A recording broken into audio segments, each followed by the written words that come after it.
ফের চড়া শুল্ক ঘোষণা ট্রাম্পের। ইরানের সঙ্গে ব্যবসা করা দেশগুলির ওপর শুল্ক আর এখন থেকে 25% শুল্ক দিতে হবে।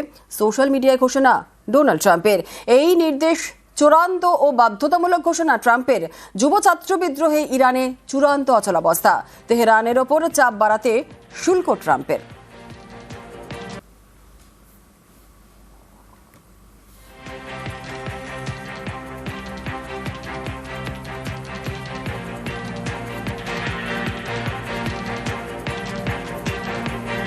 এসআইআরে ফের চড়া সুর। আবারও মুখ্য নির্বাচন কমিশনারকে চিঠি দিলেন মুখ্যমন্ত্রী, আর এই নিয়ে 5 বার। আমাদের next destination is election commission. খেলা করতে হবে, লড়াই করতে হবে, লড়াই হবে, খেলা হবে। শনিবার মুখ্য নির্বাচন কমিশনারকে চিঠি। সোমবার ফের এসআইআরে পদ্ধতিগত ত্রুটির অভিযোগ জানিয়ে জ্ঞানেশ কুমারকে চিঠি দিলেন মুখ্যমন্ত্রী।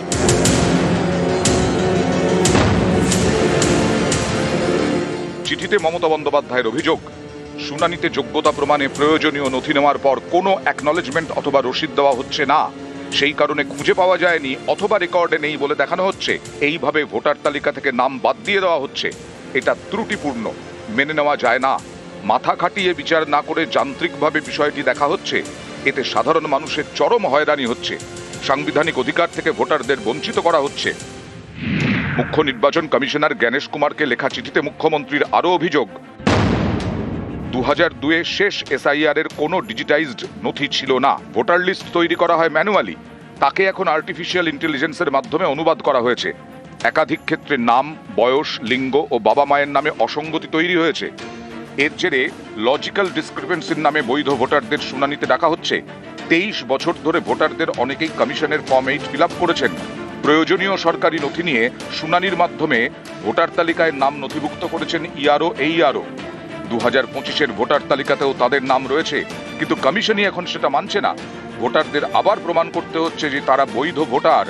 এটা স্বেচ্ছাচারী, অযৌক্তিক এবং সাংবিধানিক ভাবনার পরিপন্থী। ভোটারদের নিজের বা বাবার নামে ভুল ধরা পড়লে বিএলও, ইআরও, এইআরওরা সংশোধন করে নিতে পারেন। তা না করে ভোটারদের শুনানিতে ডেকে পাঠানো হচ্ছে। এসআইআর এর পদ্ধতিতে ত্রুটি এবং তার জেরে ভোটারদের হয়রানি। এর আগেও মুখ্য নির্বাচন কমিশনারকে একাধিক চিঠি দিয়েছেন মমতা। শনিবারের চিঠিতে ছত্রে ছত্রে ক্ষোভ উগড়ে দেন মুখ্যমন্ত্রী। লেখেন,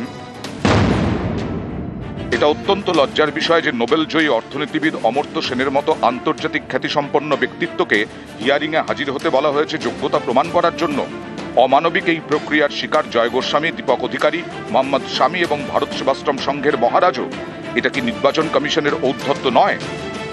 শনিবার এই চিঠি, তারপর আবার সোমবার এসআইআর ইস্যুতে কমিশনে লেখা মুখ্যমন্ত্রীর 5ম চিঠি। নিউজ 18 বাংলা।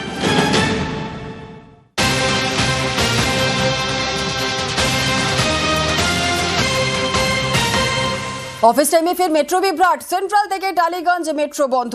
আরও একবার আপনাদের জানাই, অফিস টাইমে ফের মেট্রো বিভ্রাট। সেন্ট্রাল থেকে টালিগঞ্জ পর্যন্ত মেট্রো পরিষেবা বন্ধ।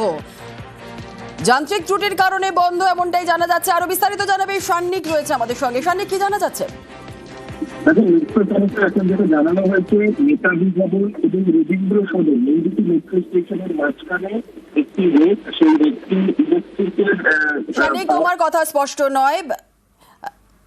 অফিস টাইমে ফের মেট্রো বিভ্রাট। সেন্ট্রাল থেকে টালিগঞ্জ মেট্রো বন্ধ, যান্ত্রিক ত্রুটির কারণে বন্ধ এই পরিষেবা। আরো বিস্তারিত জানাবে, যেমনটা বলছিল সান্নিক আমাদের সঙ্গে রয়েছে। সান্নিক, দেখো, যেমনটা জানতে পারা যাচ্ছে, পাওয়ার সাপ্লাই এর সমস্যার কারণে একটি মেট্রোর রেক, সেটি নেতাজি ভবন এবং রবীন্দ্র সদন এই দুই স্টেশনের মাঝখানে বর্তমানে আটকে গিয়েছে এবং সেই কারণেই বর্তমানে একদিকে দক্ষিণেশ্বর থেকে সেন্ট্রাল পর্যন্ত এবং অন্যদিকে যেটা জানা যাচ্ছে যে মহানায়ক উত্তম কুমার থেকে শহীদ ক্ষুদিরাম পর্যন্ত এইরকম সীমিত পরিষেবা আপাতত চালু করা হয়েছে মেট্রোর তরফে। মাঝে স্ট্রেচে সপ্তাহে দ্বিতীয় কাজের দিনে আপাতত মেট্রো পরিষেবা বন্ধ রয়েছে। চেষ্টা করা হচ্ছে যত দ্রুত সম্ভব আটকে থাকা রেকটিকে সেখান থেকে সরানোর পরে তারপরেই কিন্তু সেই মেট্রো চলাচল স্বাভাবিক করা সম্ভব হবে।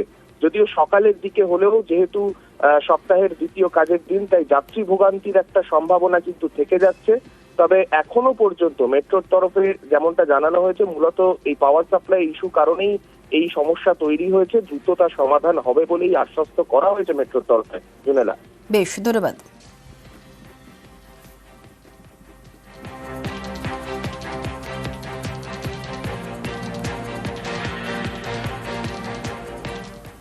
সুপ্রিম কোর্টে এসআইআর উত্তাপ।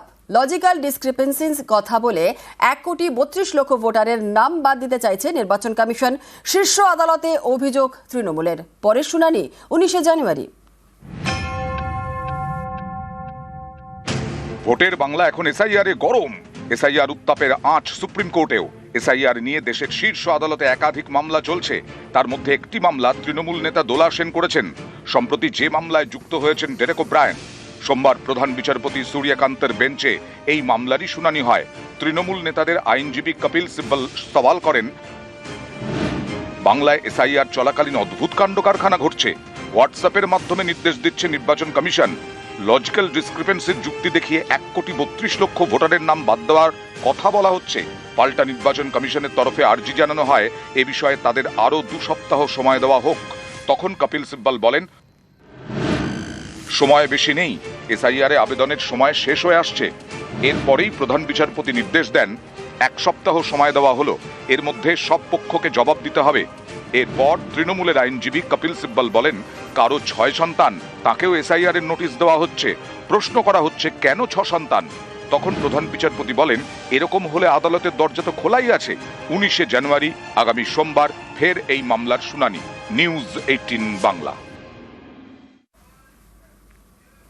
এসআইআর শুনানি আতঙ্কে ফের মৃত্যুর অভিযোগ। আর এবার বাদুরিয়া, কালিয়াগঞ্জ এবং কোলাঘাটে শুনানি নোটিশ পেয়ে পূর্ব বর্ধমানের কাটোয়ায় বিক্ষোভ।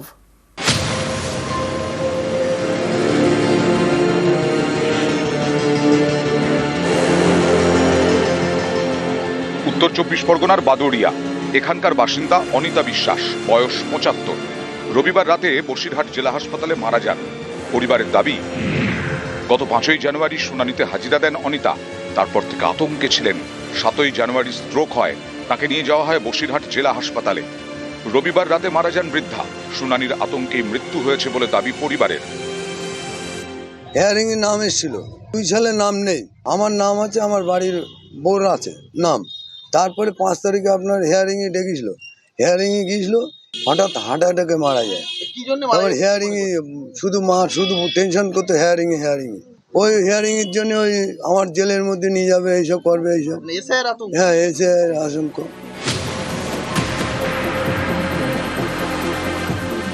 উত্তর দিনাজপুরের কালিয়াগঞ্জের চান্দৌল। সোমবার বিকেলে হার্ট অ্যাটাকে মারা যান এখানকার বাসিন্দা লক্ষ্মীকান্ত রায়। পরিবারের দাবি, গত 8ই জানুয়ারি তাকে শুনানির নোটিশ ধরানো হয়। হাজিরা দেওয়ার কথা 19 জানুয়ারি। এ নিয়ে আতঙ্কে ভুগছিলেন লক্ষ্মীকান্ত। এদিন বিকেলে স্থানীয় হাটে যান, সেখানেই হার্ট অ্যাটাকে মৃত্যু। পরিবারের দাবি, এসআইআর আতঙ্কে প্রাণ গেছে লক্ষ্মীকান্ত। সমস্যা একটাই যে আমাদের বাড়ির 3 জনকার এসআইআর এর নোটিশ আসছে। 19 তারিখে হিয়ারিং ছিল। আমার টেনশন যে হিয়ারিং এ যাইতে হবে, কাগজপাতি আমাদের ঠিক নাই। 2002 ভোটের নামে লিস্টে নাম নেই। আতঙ্কে কয়েকদিন ধরে তো খাওয়া দাওয়া করেনি ঠিক মতন। থানা লিখিত অভিযোগ করবে কিছু? আর করবো। কার বিরুদ্ধে অভিযোগ করবে? নির্বাচন কমিশনে।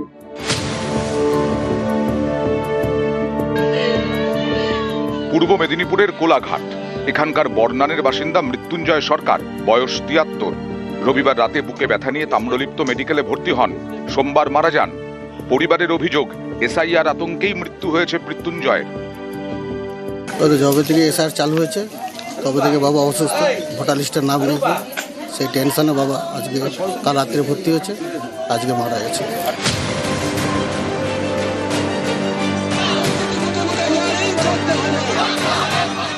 পূর্ব বর্ধমানের কেতুগ্রাম বিধানসভা এলাকা। অভিযোগ, এখানকার 3টি বুথ থেকে মোট 1100 জনকে শুনানিতে ডেকেছে কমিশন। এরই প্রতিবাদে পথে নামেন স্থানীয়রা, বিক্ষোভ দেখান। তাদের দাবি, শুনানির জন্য 10 কিলোমিটার দূরে কাটোয়া 1 নম্বর ব্লকে যাওয়া সম্ভব নয়, তাই গ্রামেই শুনানি হোক।